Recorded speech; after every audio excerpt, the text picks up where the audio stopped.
Sam, je vais commencer par vous. Vous avez choisi un livre, Ma très grande mélancolie arabe de Lamia Ziadé. Lamia Ziadé, qui est d'origine libanaise.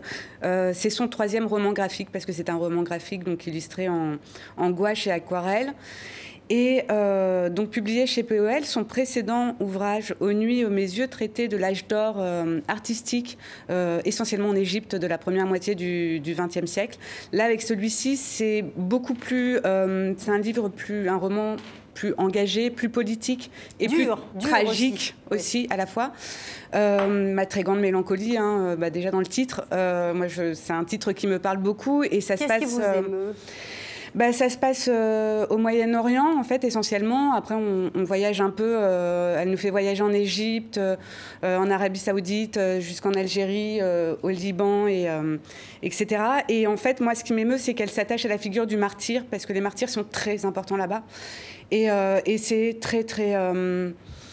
c'est magnifique, c'est vraiment... voilà, on apprend énormément de choses. Donc les martyrs, qui sont donc des terroristes pour certains, ou évidemment des dissidents pour d'autres. Enfin, selon le point de vue de se place, des résistants. Chaotique et très... Du Moyen-Orient, du siècle dernier. Et c'est vraiment très beau parce que c'est... En plus d'être une grande illustratrice, enfin je le dis, c'est une très grande conteuse, donc vraiment c'est magnifique. Ahmed, à vous. Alors qu'est-ce que vous voulez mettre à l'honneur votre association Afrobian?